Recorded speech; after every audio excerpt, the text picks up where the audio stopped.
Hi viewers, welcome to film Jalsa. ఈరోజు మనతో పాటు సీనియర్ ఫిలిం జర్నలిస్ట్ శ్రవణ్ గారు ఉన్నారు. అన్న నమస్తే. నమస్తే అండి. నమస్తే అన్న. అన్న, కొండా సురేఖ గారు చేసిన కామెంట్స్ ఎంత దుమారం అవుతుందో చూశారు.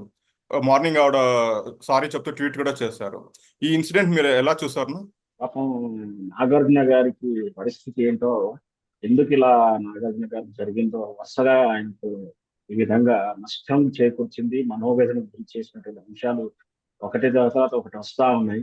సినిమా ఫీల్డ్ లో జయాపజయాలు వాటి గురించి పెద్దగా వాళ్ళు విచారించాల్సిన అవసరం లేదు. ముఖ్యంగా నాగార్జున ఫిలిం ఫ్యామిలీలో పెద్దగా విచారించాల్సిన అవసరం లేదు, ఆనందపడాల్సిన అవసరం లేదు. విజయాలు చూశారు, అపజయాలు చూశారు, మూడు తరాలు చేసిన రంగంలో ఉన్నారు. అవన్నీ ఒక ఎత్తు అయితే, వ్యక్తిగత జీవితంలో ఒడిదుడుకులు అనేది అది కర్మానుసారం అనుకోవచ్చు, ఏ విధంగా జరుగుతున్నా కూడా జరిగిన సంఘటనలను, జరిగినటువంటి విషయాలని రాజకీయంలో కోణంలో మలచాలని ప్రయత్నం చేయడం కోహనా రాజకీయ శక్తులు, ముఖ్యంగా ఈనాడు దిగజారుతున్న రాజకీయ విధానాలను చూస్తా ఉన్నాం. సినీ పరిశ్రమను అనవసరంగా రాజకీయాల్లో లాక్కురావడం అనేది చూస్తా ఉన్నాం. ఈ బాధ్యతారహితటువంటి వ్యక్తులు, ముఖ్యంగా అలా బాధ్యతయే కాకుండా ఒక గుండాలు, రౌడీలు, చార్పుగాళ్ళు రాజకీయంలోకి ఉండి వాళ్ళు విలువలు మర్చిపోయి వాళ్ళ వ్యక్తిగత స్వార్థం కోసం, ఎదుగుదల కోసం, వాళ్ళ యొక్క సాటిస్ఫాక్షన్ కోసం సినీ పరిశ్రమని టార్గెట్ చేసుకున్నారు. నిన్నటి హైడ్రా సంఘటనలో చూసిన రేవంత్ రెడ్డి గారు చేసినటువంటి దారుణం ఏంటో మనం చూసాం. ఈ దేశంలో లేదా ఈ రాష్ట్రంలో లేదా ఈ హైదరాబాద్ లో వందలాది వేలాది కబ్జాలు గురైన వాస్తవమే. అందులో ఆ కబ్జాకారులో నెంబర్ 1 కబ్జా ఇప్పుడు తీసుకున్న వ్యక్తుల్లో లిస్ట్ తీసుకుంటే రేవంత్ రెడ్డి నెంబర్ 1 చోరుగా చూడొచ్చు. అవన్నీ వదిలేసి కేవలం నాగార్జున గారిని మాత్రమే చేస్తే నాకు పబ్లిసిటీ వస్తుందని, ఇక్కడ ముఖ్యంగా చెప్పాల్సింది ఏంటంటే, ఈ కబ్జాలని చెరువులను కాపాడాల్సిన బాధ్యత అందరూ స్వాగతిస్తున్నారు. కానీ ఆ కబ్జాలను తొలగింపు అనే ప్రక్రియ లిస్ట్ ప్రయారిటీ ఏదైతే ఉందో, అది తమ వ్యక్తిగతంగా ప్రయోజనాల కోసం లేదా తనకు ఇష్టం లేని వ్యక్తుల మీద ప్రతిపక్ష పార్టీని కక్ష తీరి ధోరణిలో ప్రయత్నిస్తున్నటువంటి ధోరణి చూస్తున్నాం. ఈ విధంగా హైడ్రా విషయంలో ఆ కోణంలో అడ్డం పెట్టేసుకొని నాగార్జున గారిని నష్టం చేశారు. అది ఆర్థిక నష్టమే కానీ అది వ్యక్తిగతంగా అతను ఏం ఉన్నది. ఎందుకంటే వాళ్ళు జయప్రజాలు కానీ ఆర్థికంగా పరిపుష్టత కలిగి ఉన్నవారు.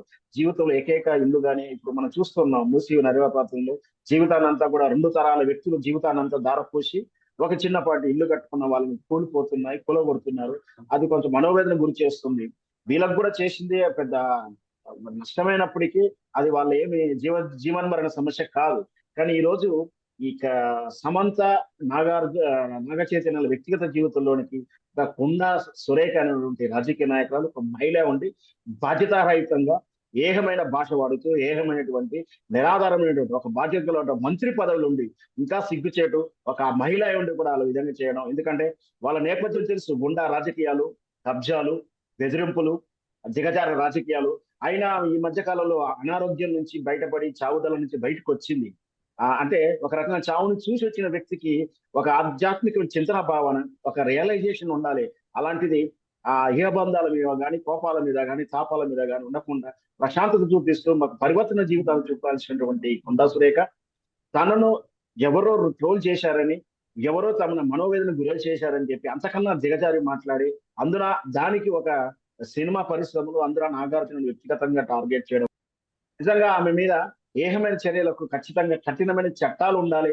నన్ను అడిగితే షరియా చట్టాలు లాంటి ఆమె మీద ప్రయోగిస్తే ఇలాంటి వాళ్ళకు బుద్ధి వస్తుంది. ఎందుకంటే సమంత తమ వ్యక్తిగత జీవితంలో తనకు పొసగక రకరకాల అభిప్రాయాలతో చాలా కూల్ వాతావరణంలో ఇద్దరు అంగీకారంగా విడిపోయినటువంటి విషయాన్ని రచ్చ చేసి సోషల్ మీడియాలో గతంలోనే యూట్యూబ్ ఛానల్స్ రకరకాల చర్చలు చేసి వాళ్ళని మానసిక గురికి చేస్తే ఈ రోజు నిజంగా ఒక ఆత్మహత్య కాదు, ఇది హత్య చేసినట్టుగా చూడొచ్చు. దీన్ని ఈ కొండా సురేఖ మీద ఒక హత్య కేసు అయినా పెట్టాల్సి ఉంటుంది. అట్లాంటిది సినీ పరిశ్రమ ప్రతి ఒక్కరికి గతంలో చూసిన ఆంధ్రప్రదేశ్ రాజకీయాల్లో కూడా ఇటు తెలుగుదేశం అయితే ఇటు వైఎస్ఆర్ పార్టీ వాళ్ళు కూడా చేసినటువంటి ఆరోపణలు, చనిపోయినటువంటి రాజశేఖర రెడ్డి గారు కానీ వాళ్ళని రెండో పెళ్లి అయినట్టుగాను, జగన్మోహన్ రెడ్డి కూడా ఏదో చేసుకున్నట్టుగాను, ఇంకా దిగజారి వీళ్ళు చంద్రబాబు వ్యక్తిగత జీవితంలోకి జరిగిపోయి రకరకాల కామెంట్లు చేయడం, ఇవన్నీ చూసాం. అంతకన్నా హేయమైనటువంటి దిగజారు రాజకీయాలు చేస్తా ఉన్నారు.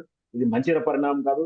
వీటికి ఆద్యము మూలము ఎవరంటే దీనికి ఖచ్చితంగా దీనికి ఒక టాస్క్ వర్క్ జరుగుతా ఉంది. ఒక ప్లానడ్ స్కెచ్ ప్రకారం, గైడ్ లైన్ ప్రకారం ఒక మైండ్ ట్యూన్ చేసి పంపిస్తున్నారు. అది పొలిటికల్ ఏజెన్సీలు, సోషల్ మీడియా క్యాంపెయిన్ ఏజెన్సీలు అయినటువంటి మొదట అంకురార్పణ చేసింది మన పీకే ప్రశాంత్ కిషోర్ కాంగ్రెస్ పార్టీని ఏ విధంగా నామరూపాలు చేయడానికి నరేంద్ర మోడీ 2004లో తన ముఖ్యమంత్రి అయిన కాంచి ప్రారంభించిన ఈ దిగజాడు రాజకీయం ఏ విధంగా అయితే నష్టపోయామని తెలుసుకున్న కాంగ్రెస్ అదే సోషల్ మీడియా అడ్డం పెట్టుకొని అంతకన్నా దిగజారంటే రాజకీయాలు చేస్తానికి సునీల్ కనుగోలు అనే వ్యక్తి ఇప్పుడు కొనుగోలు వ్యక్తిగా మారిపోయాడు. అతను సూచనల మేరకు ఇలాంటి చట్ట రాజకీయాలు చేస్తా ఉన్నారు. ముఖ్యంగా ఈ బీఆర్ఎస్ పార్టీలో ఇలాంటి అవకాశాలు ఉండవు, తక్కువగా ఉంటాయి. ఎందుకంటే నాకు తెలుసు ఏదైతే ఇప్పుడు కొండా సురేఖ అభ్యంతరం చెప్తున్నదో, నేను యాజ్ ఏ సోషల్ మీడియా ఈ ఫ్యాక్ట్ చెక్ అనేది ఒక గూగుల్ ట్రైనర్ నేను, అంటే సోషల్ మీడియాలో వస్తున్నటువంటిది నిజమా అబద్ధం చెక్ చేసి అని చెప్పడం కానీ, దాంతో పాటు నేను తెలంగాణ ఆన్లైన్ వర్కింగ్ జర్నలిస్ట్ యూనియన్లో స్టేట్ సెక్రటరీగా ఉన్నాను. దాంతో పాటు నేను క్రైమ్ జర్నలిస్ట్ చేశాను. ఒక డిటెక్షన్ ఎట్లా చేయాలి, దానికి దర్యాప్తు వెనక్కి ఎలా వెళ్ళి ఆధారాలు సేకరించాలో ఈ అవగాహన ఉన్న వ్యక్తిని గత సుమారు 18 సంవత్సరాల నుంచి సోషల్ మీడియాలో ఫేస్బుక్ లో రకరకాల నుండి సర్వీస్ చేసి ఉన్నాను కాబట్టి తెలుసు ఖచ్చితంగా. అది నాకున్న అవగాహన ప్రకారం ఏదైతే కొండా సురేఖ గారిని చేసిన పోస్ట్ నిజంగా కూడా అభ్యంతరకరమైన విషయం, వాళ్ళ మీద శిక్షించదగింది. కానీ అది సోషల్ మీడియా ఏజెన్సీ ద్వారా జరిగింది కాదు, ఒక వ్యక్తిగతమైన వ్యక్తి, ఒక బాధ్యతారహిత వ్యక్తి చేసిన పోస్ట్ గా భావిస్తున్నాను. ఎందుకంటే ఆ పోస్టు కాంపిగేన్ ఆఫీస్ నుంచి వచ్చినట్టుగా అయితే కనిపిస్తలేదు. అతను చేసిన అభ్యంతరకరమైన వాక్యాలు ఉన్నాయి కానీ అసభ్యకరమైనటువంటి పోస్ట్ కానీ రీక్రియేట్ చేసిన పోస్ట్ ఏం కాదని కేవలం అర్థాన్ని మార్చే విధంగా చేసినటువంటి వాక్యాలు కానీ ఉన్నాయి. అది కూడా తప్పే. అంత మాత్రాన అది తప్పు అని చెప్పేసి ఇంకా అంతకన్నా దిగజారు ఒక మహిళా మంత్రి అయి ఉండి చావుదలకు వెళ్ళినటువంటి వ్యక్తి ఈ విధంగా వ్యాఖ్యలు చేయడం నిజంగా సిగ్గు చేయడం. కొండా సురేఖని ఈ విధంగా ఇప్పుడు ఉన్న ఫలంగా అన్ని చాలా చట్టాలు, ఈవెన్ మహిళా చట్టాలు కానీ, క్రైమ్ చట్టాలు కానీ, ఏ చట్టాలను అప్లై చేస్తూ దాంతో పాటు సైబర్ ఎందుకంటే ఆమె దగ్గర ఎలాంటి ఆధారం లేవు, ఎలాంటి వాస్తవాలు కూడా కావు. ఈ కనుగోలు అనే వ్యక్తి ఒక అబద్ధాన్ని 100 సార్లు చెప్పించి డ్రగ్స్ తీసుకున్నారు, సినిమా హీరోలని వాడుకున్నారని చెప్పి 100 సార్లు అని చెప్పేస్తే వినే వాళ్ళకు నిజం అనిపిస్తుంది. అలాంటి వార్తని కొండా సురేఖ కూడా అలాంటి వార్తలు నిజమని కాబోలు అని కూడా చెప్పింది, నిరాధారంగా చెప్పింది. ఈ చెప్పిన వార్తలు ఖచ్చితంగా శిక్షించాలి. దాంతో పాటు మంత్రి పదవి నుంచి ఇమీడియట్ గా తీసేయాల్సింది కూడా నేను రిక్వెస్ట్ చేస్తాను. అని ఇందాక మీరు ఒక పాయింట్ రైజ్ చేశారు హైడ్రా గురించి. సో ఇప్పుడు హైడ్రా ఎంత వ్యతిరేకత వచ్చింది పబ్లిక్ లో, కాంగ్రెస్ మీద ఎంత వ్యతిరేకత పెరిగిందో చూసాం మనం. సో దాన్ని మిస్లీడ్ చేయడానికి, దాన్ని కవర్ చేయడానికి ఈ ఇష్యూని తీసుకొచ్చారు, అటెన్షన్ మార్చడానికి. ఖచ్చితంగా ఆ విధంగా ఆ కోణంలో ఆలోచిస్తే అది బొమరాంగ్ అయిందని చెప్పొచ్చు. ఎందుకంటే చెడపకురా చెడేవనొకటి హైడ్రా అనేది ఒక పిచ్చోడి చేతిలో రాయిలా మారింది. అది ఒక ఐపీఎస్ ఆఫీసర్ బలి చేసేటువంటి ప్రక్రియగా జరుగుతా ఉంది. రంగనాథ్ గారు చాలా ఆనెస్ట్ ఆఫీసరే. తన కెరియర్ నాకు 2 ఫెయిల్యూర్ కేసులు, పెద్ద కేసులు ఉన్నాయి. ఒక ఆయేషా మీద కేసును, రెండోది మిర్యాలగూడెం ప్రణయ్ అమృత కేసు ఒక ఫెయిల్యూర్ ఉన్నాయి. అంతకు మించినటువంటి ఆరోపణలు ఎక్కడ కూడా లేవు. తెలంగాణ ఉద్యమంలో కొంచెం 2 సార్లు వివాదాస్పదలు ఇచ్చినా కూడా ఆయేషా మీద కేసు ఖచ్చితంగా ఆయన ఒక ఫెయిల్యూర్. ఆయేషా మీద కేసులో ఆయన ఐఓ ఆఫీసర్, ఆయన ఫెయిల్యూరే, ఆయన తొందరపాటులే, ఆయన రాజకీయ ప్రలోభాలకు లొంగడం వల్లనే ఆయేషా మీరా అన్నట్టు మైనార్టీ అమ్మాయికి, దళిత అమ్మాయికి అన్యాయం జరిగిపోయింది. ఎవరికి న్యాయం జరగకుండానే ఒక దళితునికి, అంటే ఆడ మనకి సత్యం బాబుకి ఏ విధంగా జరిగిందో మనల్ని చూసిన విషయమే. ఆయన ఆనెస్ట్ ఆఫీసర్ అంటే బ్రైబ్ గురించి కాకుండా ఒక ఫెయిల్యూర్ ఆఫీసర్ గా నేను చూస్తా ఉంటాను. అతను ఈ రేవంత్ రెడ్డి ఆడిస్తున్న నాటకంలో ఒక పాత్రధారుడై భవిష్యత్తులో ఈ రోజైతే మనం చూస్తున్నాం, రాధాకృష్ణరావు గారు అయితే రకరకాల ఆఫీసర్లు కేసీఆర్ ప్రభుత్వం పోయిన తర్వాత వాళ్ళు దేశం విడిచి పారిపోయారు. ఐపీఎస్ ఆఫీసర్ ఏ విధంగా ఇబ్బంది పడుతున్నారు, భవిష్యత్తులో కూడా ఈ రఘునాథ్ గారు ఇబ్బంది పడే అవకాశాలు ఉన్నాయి. మళ్ళీ కాంగ్రెస్ ప్రభుత్వం పోతే తాను ఒక మాన్యువల్ ప్రకారం నడిచి ఉంటే బాగుండేది. కానీ తనకి పిచ్చోడి చేతిలో రాయిలా ఎవరికి ఏ రోజు ఒక తూర్పు నుంచి మొదలు పెడుతున్నారా, పశ్చిమ హైదరాబాద్ నుంచా, లేదా ముసీబ్ నది ప్రాంతమా, ఒక చెరువు గురించా, చెరువులో 100 ఎస్ఎఫ్టీ తర్వాతనో లేదా 100 గజాల తర్వాత కబ్జాలని కూలుస్తాడా, ఇప్పుడు ఏ ప్రయారిటీ లేకుండా తాను ఇష్టం వచ్చినట్టు చేస్తా ఉన్నారు. సోషల్ మీడియాలో రేవంత్ రెడ్డి ఇదంతా కూడా కలెక్షన్ కోసమే, ఢిల్లీ పెద్దలకు 100 కోట్ల రూపాయలు అప్పచెప్పడం కోసం వార్త కూడా వైరల్ అవుతా ఉంది. ఇవన్నీ చూస్తే నిజమే అనిపిస్తుంది.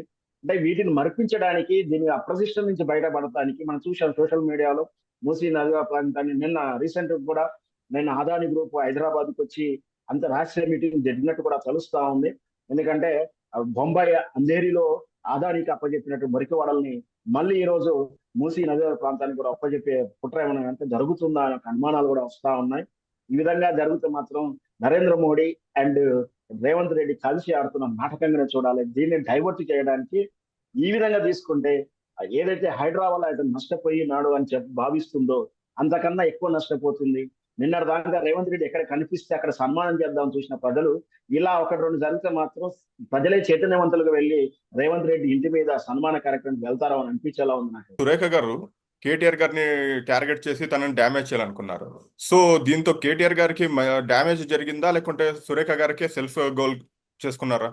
ఖచ్చితంగా అది సురేఖ గారికే కాదు, కాంగ్రెస్ పార్టీకి, కాంగ్రెస్ ప్రభుత్వానికి పతనానికి నాంది పలికింది కొండా సురేఖ గారు. తెలంగాణ ఉద్యమంలో ఒక మైలురాయి మహబూబ్ నగర్ మహిబాద్ రైల్వే స్టేషన్ లో జరిగినటువంటి రాళ్ల దాడి మనం గుర్తే ఉంటుంది. అది కీలకంగా ఆమె ఎంత అగ్రెసివ్ లో ఉంటుందంటే వాళ్ళంతా కూడా రౌడీ రాజకీయాలు, రౌడీ మనస్తత్వాలు, బుల్డోజు తత్వాలు ఉన్నటువంటి వాళ్ళకి ఎవరు మాట వినరు. ఆ మొండి ధైర్యంతో మొండితోటినే ఆ రోజు జగన్మోహన్ రెడ్డిని తీసుకుని రైల్వే స్టేషన్ లో ఆగి ఉండడాలు కానీ బలవంతంగా వెళ్ళడానికి ప్రయత్నం చేయడం, ప్రజల తిరుగుబాటు, ఆ తిరుగుబాటు ఒక మలుపు తిరిపింది తెలంగాణ ఉద్యమాన్ని.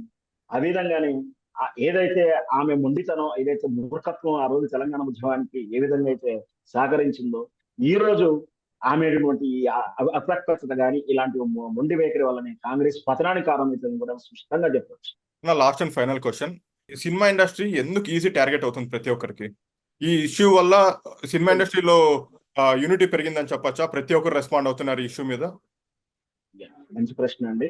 ఖచ్చితంగా వాస్తవానికి అయితే 1980 ఆ ప్రాంతం లేదా 70 తర్వాత సినిమా పరిశ్రమ రాజకీయాలలోకి రావడం కానీ, రాజకీయ వ్యక్తులు సినిమాల్లోకి వెళ్ళడం కానీ జరుగుతున్న క్రమం అయితే చూస్తా ఉన్నాం. ఈవెన్ అమితాబ్ బచ్చన్ కానీ సినీ పరిశ్రమ శ్రీను ప్రముఖులంతా రాజకీయం. ఈ 2000 దశకం వచ్చేసరికి సినిమా పరిశ్రమని రాజకీయ పరిశ్రమను విడదీసి చూడలేనటువంటి అగత్య పరిస్థితుల్లోకి నెట్టబడింది. దాంతో పాటే రియల్ ఎస్టేట్ అంటే ఇక్కడ ముగ్గురు కూడా రియల్ ఎస్టేట్ నుంచి వచ్చిన వాళ్ళు సినిమాలకన్నా వస్తారు, రాజకీయంలోకి వస్తారు. రాజకీయంలోకి వచ్చిన వాళ్ళు రియల్ ఎస్టేట్ చేస్తారు, లేదా సినిమాలో పెట్టుబడి పెడతారు, నటిస్తారు, ఏదో రూపం చేస్తారు. ఇవి అవినాభ సంబంధం ఉంది, తప్పేం లేదు. కానీ ఇది ఆసరగా పెట్టుకొని ఇలా చూసుకొని ఈ సినీ పరిశ్రమ, ఎందుకంటే ప్రతి ఒక్కరికి చులకన అయిపోయింది. వాస్తవానికి సినిమా పరిశ్రమగా గుర్తించబడలేదు, ఒక సెక్టర్ గా గుర్తించబడలేదు ప్రభుత్వం చేత. ఒక అధికృతమైనటువంటి సిస్టమ్ అంటే ఏది లేదు. అట్లాంటప్పుడు ప్రతి ఒక్కరు ఇష్టారాజ్యాలు వస్తున్నారు, పోతున్నారు, ఎవరు పడితే వాళ్ళు వ్యాఖ్యలు చేస్తున్నారు. అలా కాకుండా వీళ్ళకి వ్యవస్థలకు క్రియేట్ చేసి ఉంటుంటే బాగుంటుంది. ఇకనైనా సినిమా పెద్దలు ఈ నాగ చైతన్య విషయంలో, సమంత విషయంలో, ఈ కొండా సురేఖ చేసిన వ్యాఖ్యలు, నిన్న చేసినటువంటి హైడ్రా విషయంలో కానీ, అంతకుముందు చేసినటువంటి వైఎస్ రాజశేఖర విషయంలో కానీ, ఇవన్నీ కూడా గ్రహించి ఈ డ్రగ్స్ విషయంలో, ప్రతిసారి డ్రగ్స్ విషయంలో కూడా ఇవన్నీ చేసి ఖచ్చితంగా సినీ పరిశ్రమ ఏకదాటి మీదకి వచ్చి వీళ్ళ మీద ఒక ప్రెస్ నోట్ కానీ గురించి ఒక మూమెంట్ జరిగింది. ఆ విధంగానే వీళ్ళకు కూడా ముందుకు వచ్చి రాజకీయ నాయకులకి చెంపపెట్టులో ఒక పాలసీ తీసుకొని ఇలా చేసినట్టు కొండా సురేఖ లాంటి వాళ్ళకి బుద్ధి వచ్చేలాంటివంటి చర్య చేయాలి. ఇక నుంచి బయటకు రావాలి. వాళ్ళు కూడా సినీ పరిశ్రమలో పెద్దలు కూడా కేవలం ట్వీట్ చేయడంతో వదిలించుకుంటున్నారు. ట్వీట్ చేస్తే సరిపోదు, మూమెంట్ చేయాలని నా request. Thank you so much మీ విలువైన టైం మాకు కేటాయించినందుకు.